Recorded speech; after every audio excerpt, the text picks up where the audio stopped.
Imagine now that your company is planning to deploy a set of virtual machines across different system tiers. And actually it has, so the tiers that the company has are these ones. So it has web tiers, it has a business logic, and it has Microsoft SQL database servers. And now you are asked to make sure that the incoming requests to the business logic tier from web servers are spread equally across the VMs, so across these 50 VMs. And now here on the screen, I displayed some products that are possible for you to see in the exam day. So you need to make sure that you understand at least the basics of each of them in order to know which one will going to help you in this situation. So you can see application gateway or application gateway with WAF policy in place, or an NSG, a network security group, or an internal or a public load balancer. In this case, because the business logic is not accessible to the internet, you're gonna need to deploy an internal load balancer. And actually this is clearly specified in the documentation. So if we go to Microsoft documentation, load balancer overview. So what is Azure load balancer? Here you're going to see a brief detail of each of them. So for the public one and the internal one. You're going to see here that internal load balancer are used to load balance traffic inside a virtual network. So in this case, as we don't have, and actually, yeah, so this is the part actually that we want to know. So an internal or private load balancer is used where private IPs are needed. And this is the very common schema that you can see about load balancers. In this case, you have a web tier, you have a business tier, and if you want to load balance traffic, so if you want to spread the traffic equally across these virtual machines, then you need to know that you're going to need to deploy an internal load balancer.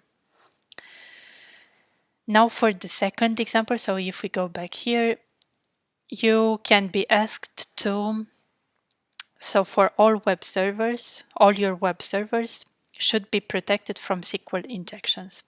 In this case, you need to remember that you're going to need to deploy an application gateway with WAF. And once again, we go back to Azure documentation. What is Azure Web Application Firewall on Azure Application Gateway?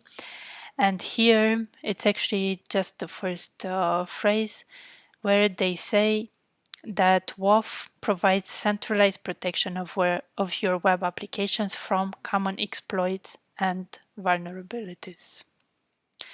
And also web applications are increasingly targeted by malicious attacks that exploit commonly known vulnerabilities.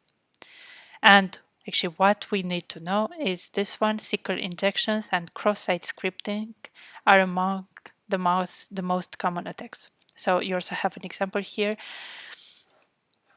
and it's also what's asked in our exercise as well.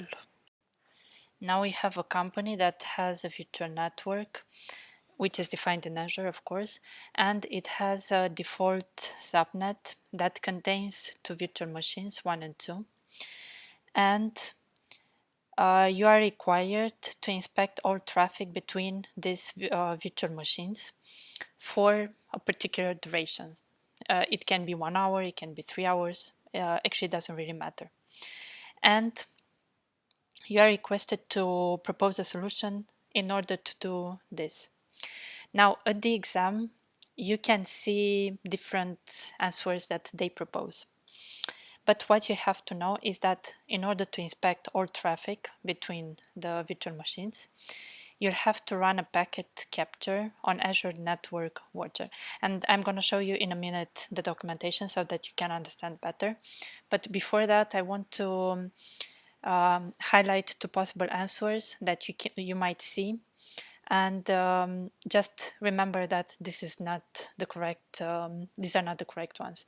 So they can say you'll need a data collector set, or you'll need metric chart for network in and network out.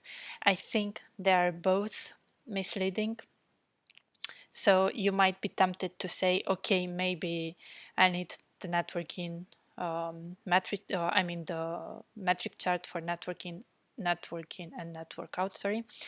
But remember that you need to run packet capture on Azure Network Watcher.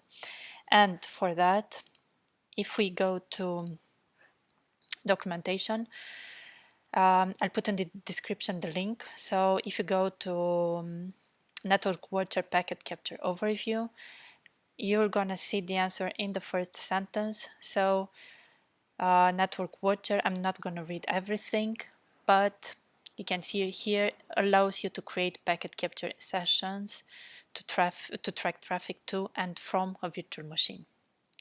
And then of course you can read all the rest.